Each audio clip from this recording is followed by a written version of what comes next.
июльдүн 1-ине чейин кандай болсо ошондой иштеп турсун. Патент менен иштеп.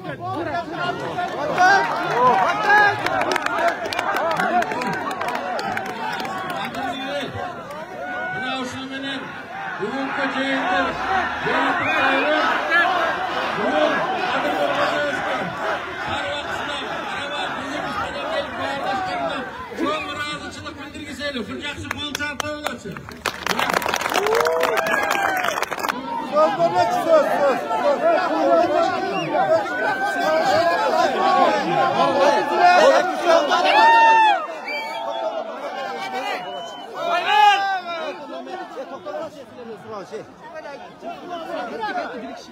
Саламатсыздарбы, урматтуу кыргыз эли? Саламатсыздар, урматтуу кыргыз элинин ишкерлери? Куш келипсиз. Рахмат сизге. Ушул элдин үнүн өзүм угуп келейин деп. Ошого реакция кылып, ушул жерге келип бергениңизге. Урматтуу президент. Бул жерде патент, анан аренда контейнер, анан дагы башка нерселер сөз болуп атат. Эмне үчүн конкретно ККМге же болбосо өзгөчө режимге биз каршыбыз. Себеби ККМ, ошол эле ККМ, ошол эле өзгөчө режим ишкерлерге бут тосот, ишине бут тосот.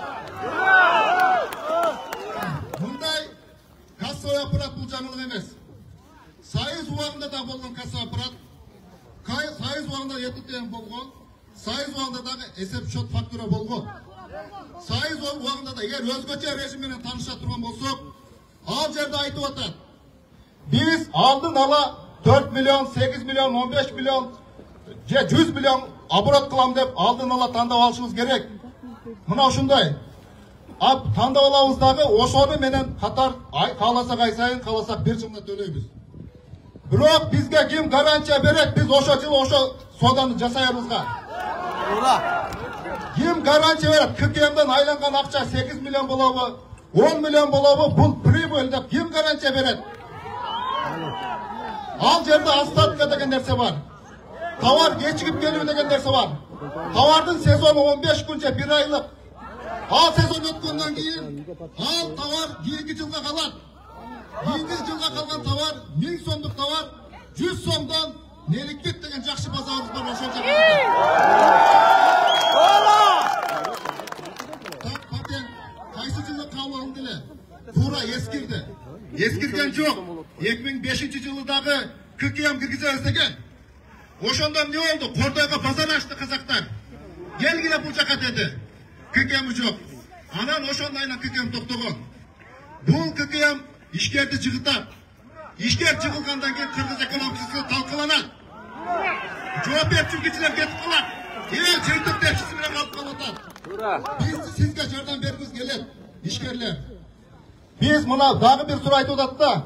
Патент менен эле кутулуп кетип атат булар 5000 сом. Чоң акча айландырган, чоң оборот кылгандар деп. Чоң оборот кылыш үчүн чоң товарды таможнядан алып өтүшүң керек. Чоң товарды таможнядан алып өтүш үчүн чоң бажы төлөмүн төлөшүң керек. Ошондуктан бул ошону менен отуруп, могул жерде базарда иштебекке тиешеси жок. Эң акыркы үйдө отурган ушул жерге соода келип кетейин дегенге ошол товар 1-2 эсе, 2 эсе, 3 эсе болуп колуна тийген ошондо. Себеби андан сырткары жер арендасы деген бар, охрана деген бар. Ошол товарды ташып келген, жийип берген түрлүү кызматтарыбыз бар. Ошондуктан урматтуу Нуркожоевич, биз салык кирет Нуркожоевич, ал жерде эмне эстеп түшүндүрүлөт, ошол салыктын түрүнө келет. Кыйыр салык деп коет. Эгер бул кишилер товарды алып өтпөсө, анда өтпөй калса ал ошо бажы төлөм болбой калат. Мына күндөрдөн кийин келе ушул тордой деп атат, туурабы? Бажы төлөмүнөн. Бажы төлөмүнүн канча үлүшүн элейт. Ушул ишкерлер бажыдан товар алып өтпөй калса, демек ал бажыга түшпөй калат. Бажынын акчасы кайга түшөт? Бюджетке түшөт. Туура өткөндө биз салык айтып атат, бизге түшпөйт. Салыкка түшпөйт, бирок ал бюджетке түшөт. Ошондуктан баары бири-бирине чынжырча. Азыр бизде 4 миллионду танда, 8 миллионду танда, же 20 миллионду танда деп атат.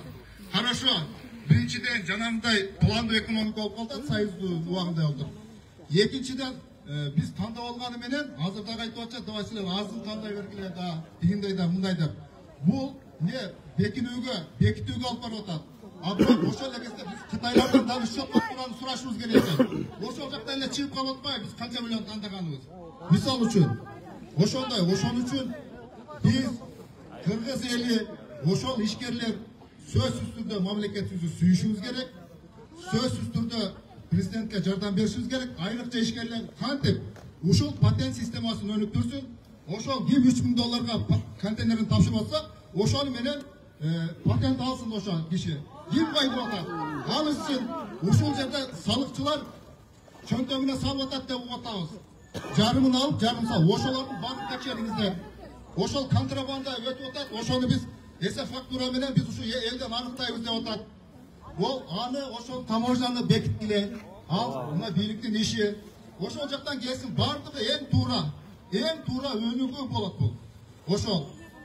Ушун жаңы ишканалар ачылсын. Кечке эле ушу дордойду карап отурабыз керекпи? Жаңы биз бул жактан чыкса кайсы ишканага иштейбиз? Жөн эле чыкмамдын чыкып ошондуктан дагы бир жолу биз бийликке эмне болгондо да ыраазычылык билдиришибиз керек. Келбей койсо дагы биз суунабызды кылып болчок.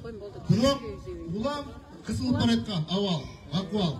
Ошондуктан рахмат.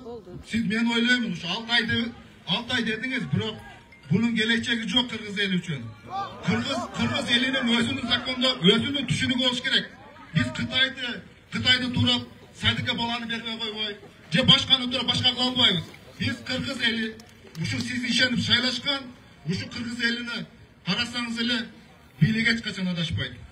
Hiç kanday, giyinki, üçüncü güç bizi faydalan almayın. Biz biliyoruz, alardın gereği daha çok. Birlik, söz türde mıyzam menen konstitusyonu sıylap ötürçekine çeyin. Canımda töre almasam ölüp kalayım mı deyip yeteyim degende kılvay. Yoksa töre verip, koşuldu işlese, yen de konstitusyonu saktaydı. Bırak birlik de koşulda işe barış gerek. Ben oylayayım, köp söz bol kaldı okşaydı. Bırak uşunun var mayçıka, tura gelip kaldı men, takır algan mesmeci. Bırak, algasızda kol kalın. Patent!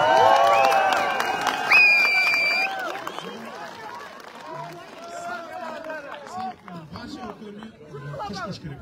Bacı al özü. Özünçö, sağlık özünçö. Bacı rastamoşka. Bacılıkta 600'den 100 respublikası. Bacıdan gel atmay var. Adam bu jigit bunday degen manida aytып atpay. Oşo çegaradan kontrolde albaysın arbanı. Oş жерден салык албайсың арбаны деген. Туура айтып атат. Алабыз биз салыкты. Алар ким төлөйт? Сатпай туруп салыкты кантип төлөйт? Алар раstamoşka кылып келет, уш жерге кирет да Кыргызстандын ичине оптом сатып ийип, чачыратып ийип туруп салык төлөбөй кетип калып атпайбы? Биз ошолорду биз выявить этели деп атабыз. Ошолор төксүн салык деп атабыз. Мен жана жогоруда айтып кеттим, чиновниктердин урулугун жойду менен 2,5 эсе көтөрүлдү бюджет.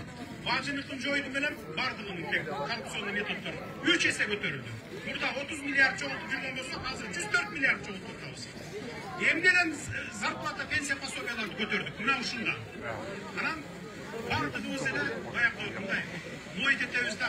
Бизде начар, зарплат начар, аз, анан пенсия пособия аз, карабайт мамлекет. Эмнеден карайбыз? Биз ушу салыктардан, бажы жыйымдарынан чогултуп туруп, ошону мурдатпай, казынага топтоп туруп, анан көтөрөбүз да.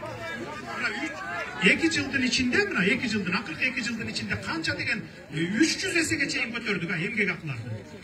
Пенсия пособияларды 2 эсеге көтөрдүк мисалы. Анан мындан да көтөрөлү деп атабыз дейм. Ошон үчүн силер жардам беришиңер керек. Эми мындай акыркы сөз, эми көп сүйлөбөйлү. Июлдун 1-ине чейин кандай болсо ошондой иштеп турсун. Иштеп турабыз. Мен азыр өкмөт менен дагы кеңешме отурамын. Өкмөт менен салыкчыларды топтоп, силерден делегаттарды жибергиле, отуруп алып туруп кеңешебиз. Анан бир чечим кабыл алабыз. Азырынча ошо июлдун 1-ине чейин патент менен иштеп турабыз.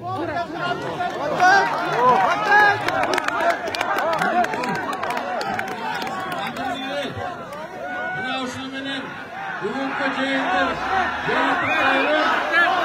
Бүгүн адыр болгонубузга ар убакытта карабай биздин менен келип баардашканына чоң ыраазычылык билдиргисели. Ушул жакшы кол чапкылачы.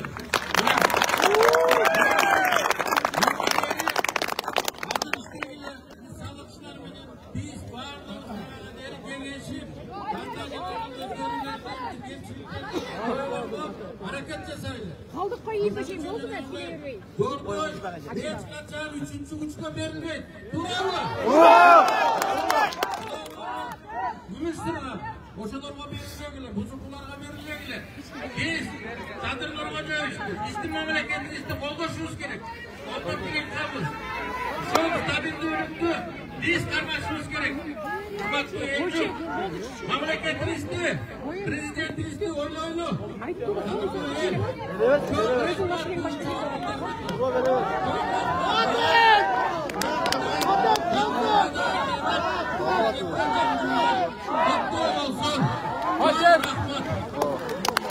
Çelektik almıştır bakalım. Çelektik.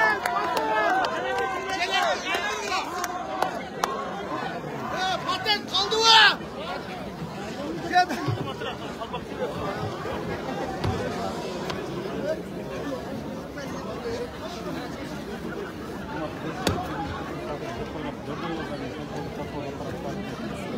Президент Кыргызстана Садыр Жапаров оставил до 1 июля все рынки, всем торговцам на патентной основе. Пообещал, что к 1 июля налоговая инспекция будет готова к введению ККМ, и все будет хорошо. Граждане все расходятся.